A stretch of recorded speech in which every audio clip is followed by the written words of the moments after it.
We are back with another episode, boys. So let's pick up where we left off. I might have done the hardest part without documenting it because I lost probably 10 pounds in sweat just today alone. So I didn't pick up the camera for it. But as you can see, we got the actual Y-bridge out. 4 bolts or nuts on each side.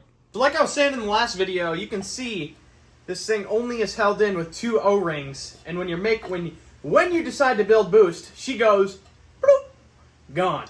So last video, we finished off with putting the thermostat pipe on. Now, we went ahead and got the Y-bridge out today. And now we can do one of the things I've been looking forward to that I know is just going to, like, set this thing off. You can see this turbo cover right here is destroyed, right? Well, not destroyed, but it is just filthy. And if I'm putting all this nice piping on it, why would I leave that cover like that? And if you guys know anything about this build, we have a little bit, but not a lot, of experience in polishing. On my TikTok, I posted a video of me stripping the clear coat on these wheels and polishing them, and I didn't do a half bad job. So I'm sure you guessed it, we're gonna take that cover off, clean it all up, and polish it in this video. And like I say in my TikToks, we're gonna be learning this together because I don't know how to do it. If I got this results on that turbo housing, I would be more than happy. First thing we have to do to take this thing apart is we have to take, I took 1 and 2 out already. I believe there's 1, 2, and 3 more. And then this face will actually pop off. You know, on a side note, I'm actually really happy I installed these light strips. I didn't know that I was going to need them this much when I went to go throw the piping kit on. I honestly just threw them on there because it looked cool at shows at night with all the cool gold under here. But it helps a lot working on the truck. And if I ever break down on the side of the road, we got those. W. Dalton, seriously. Helping my future self out. It shouldn't be too bad. Honestly, I'm probably jinxing myself saying that though, so we're gonna see. You guys like the YouTube videos? I kind of like making them, not gonna lie. At first I was like, YouTube it's a lot of work. I get to show you guys more stuff. So it's kind of fun doing. And you guys get to truly see, I guess, who I am as a person. Unlike a TikTok video where it's 60 seconds, and, I don't get to show all the details. Hoping I don't drop these down in the valley, because that would not be fun. Actually, I can give you guys a better look than I can. So I can show you guys, you can see, here's our turb ski. We got that one out. Now we got to do that one, and then, I think that's it. Okay. Hitting something. Yeah, I missed 1 bolt. Okay, we should be good now.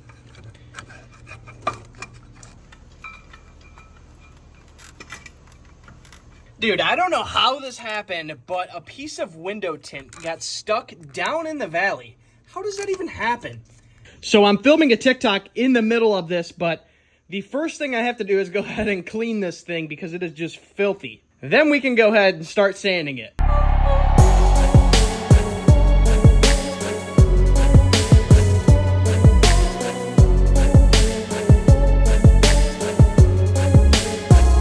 As you can see, we got her washed off pretty good. There's a little, I couldn't really get in those tight spots, but it's going to be covered by the intake anyway. So we got what we needed to get clean.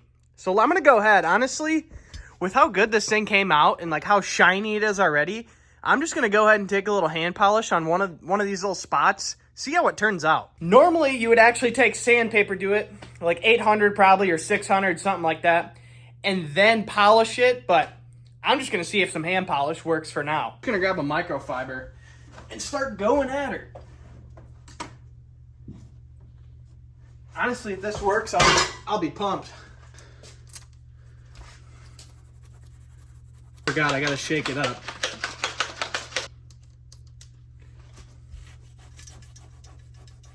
I think I definitely still want to hit it with some sandpaper. I mean, it definitely came out better, but you can still see there's a ton of imperfections in it.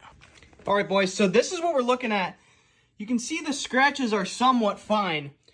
Honestly, I am not a polisher whatsoever, so I'm just doing the best I can with what I have.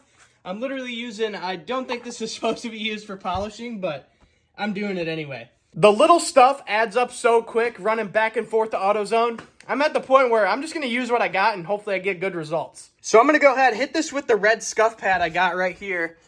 and it gets the scratches a little finer. Then we're going to go ahead and hit it with some of the polish and the buff pad. And I think it should turn out somewhat okay. If it doesn't look the best, we could go back, hit it with 800, and then I think 800 is like the last step you need to do. I already know it's not going to look as good as the wheels. Those just turned out way too good for what it was. But we're going to get this looking good, promise. And it's not a main focal point, it's just a little detail. So we can definitely make it look nice. And we don't got to get it perfect. Because honestly, actually I'll talk about that in a little bit. Yeah, I'm going to go ahead and give this thing a polish here, see how it turns out. Shake my polish up. I'm just going to do a little section for now.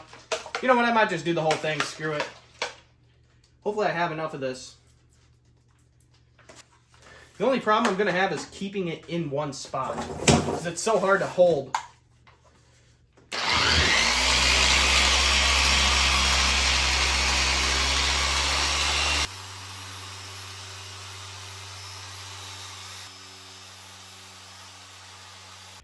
So we hit her with the polish. I mean, it's not perfect, but she's shiny. All right, boys, let me tell you something that Polish Hub from TikTok, I'm not sure if you guys know who that is. These are called pre-rolls, apparently. I just kind of made my own, threw it around a drill bit, and basically when you hit the trigger, it spins, and it allows you to get in these little crevices and sand them and everything.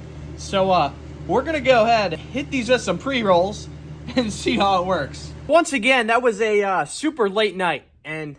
But I did manage to finish it yesterday. It's not perfect, but I did get it good enough for these next couple of weeks. There's a reason I don't need it perfect, and you guys will figure that out in the next couple videos. But this is what we ended up with. I mean, she's still shiny. It's just like the little crevices and whatnot, I didn't really get that good because, you know, you don't really see those parts. But we're going to go ahead and throw this back on for the time being. Wink, wink. Alrighty, shouldn't be terrible. I might go ahead and give the inside of this a quick wipe down with some brake clean, just so we don't have anything end up shooting up in the motor or anything like that.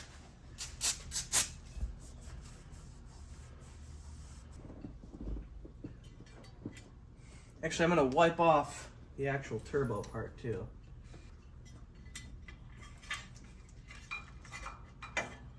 You know what's honestly funny? About probably a month or two ago, I've never torqued a single bolt down to spec, ever. And I went to AutoZone when I was doing my front end rebuild, and I'm like, okay, if my life is on the line, I should probably torque this stuff down to spec. So I went and bought my first torque wrench, and then I returned them because I had a company reach out and say, hey, we'll send you some. And I'm like, hell yeah, I'll take them. So I returned the AutoZone ones and picked up some of these. You put this thing up and down, and they actually lock for you. Very nice. So we're going to go ahead and torque the housing down. And man, ever since I've started torquing stuff down, it's hard to find some torque specs. I wonder if there's like a website or something that I can look up. Because like it took me like 5 minutes to find. Actually, I had to go to a YouTube video of some random guy and see how much he torqued them down to. So it's kind of a pain. But you don't torque these down to much, but just 12.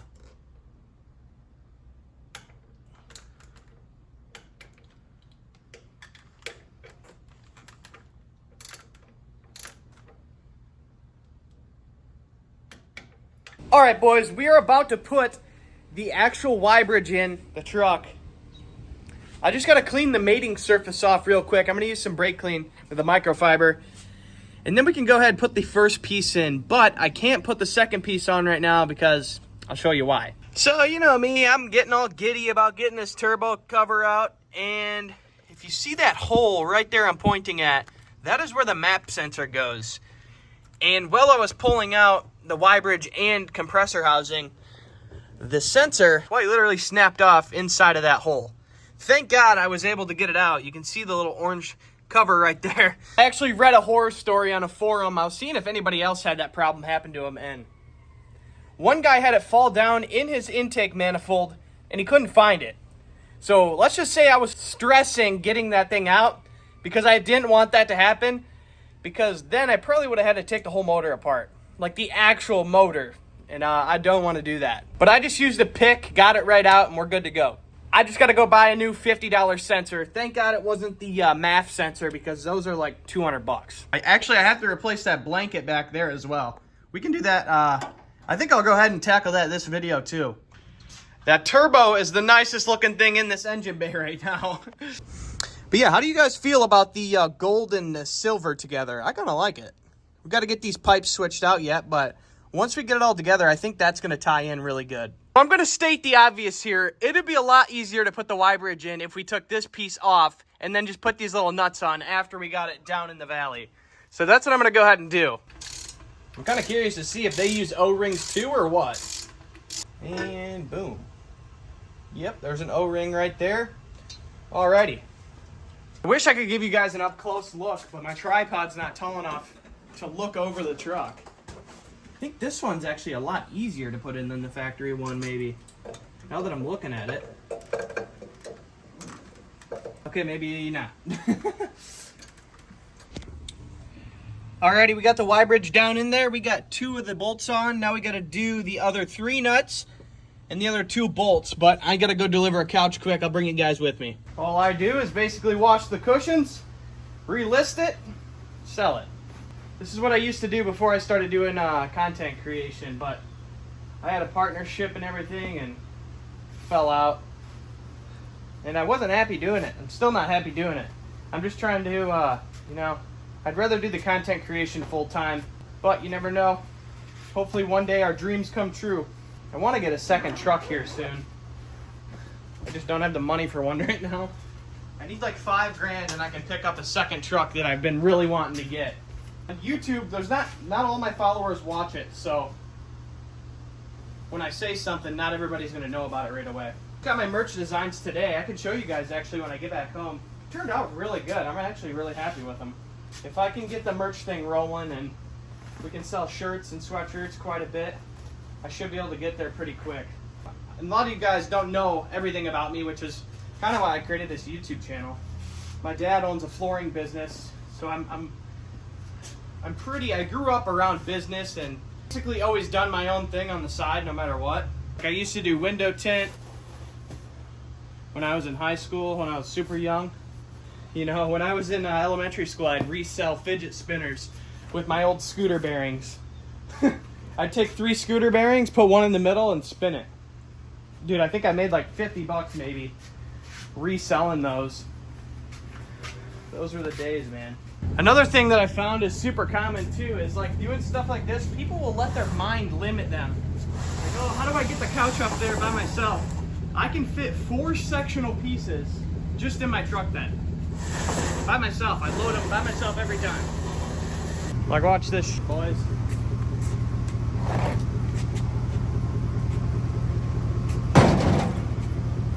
Oh, she's done. Couch is all loaded. Now we gotta grab my dog. She likes to come with sometimes. And then when we get back, we can keep working on the truck. We got Porsche Girl in here. I don't think I've showed you guys her before, but let me know if you guys want to see more of this stuff too. Like the whole couch thing. I don't normally post about this stuff anymore, but this is actually what my TikTok channel started out as, is flipping couches content. Since then, I've stopped making videos about it just because it's boring. But if you guys want to see more, I can definitely make more videos about it or like vlog about, you know, how I pick them up and stuff. All right, boys, we got back last night and I didn't feel like filming anymore. I got back pretty late, so I ran to the hardware store today. Like I was telling you, I'm rerouting the PCV and I didn't have a bolt that was long enough. So we went to the hardware store, picked up some new ones. I'll throw the little PCV fittings in. We'll catch you on the flip side. Why is this not getting tight? No. Oh my God, bro, you're kidding. Yep, we got a problem. So I'm sitting there threading that bolt in for the fitting, and I'm twisting it for like a minute straight. Why is it not getting tight? I pull the bolt out, and the threads are on the bolt. They're no longer in the motor. So there's only one option from here, and I don't know how to do it. Just ran to AutoZone. I made a $100 cup. Next time, I'm definitely gonna be more careful. So this little sensor is what I broke off in the motor. It said 50 bucks online. Some reason it was 100 bucks. We also picked up a tap and die set and made sure it was metric because that's what our bolts are. And This will be my first time using this. I've never pulled threads out of a bolt hole and re-drilled them, so I'm kind of scared. Now there's a couple things to keep in mind here that I'm taking a big risk on. I don't know how thick that wall is, where that hole is. So if I end up going up to an M8, which the bolt that goes in there is an M6, just like this. Right here is the comparison from an M8 and an M6 bolt. So we have to drill out that hole and create our own new threads. I'm a little nervous because if this goes wrong, I'll probably have to pull the valve cover off and get a new one. Because I don't think, yeah, there's no way to take that PCV, like just that section off. So at this point, I feel like I'm probably gonna end the YouTube video here. I've been making sure to upload like every 2 or 3 days, so make sure you guys are keeping an eye out. Next video, I promise you guys, is basically gonna be the full install in the piping kit. We've just ran into some issues, so my bad. This is what you get for doing stuff your first time. You know, you break stuff, it's whatever. If you guys like the video, make sure to hit the like button, subscribe, please, and have a good night.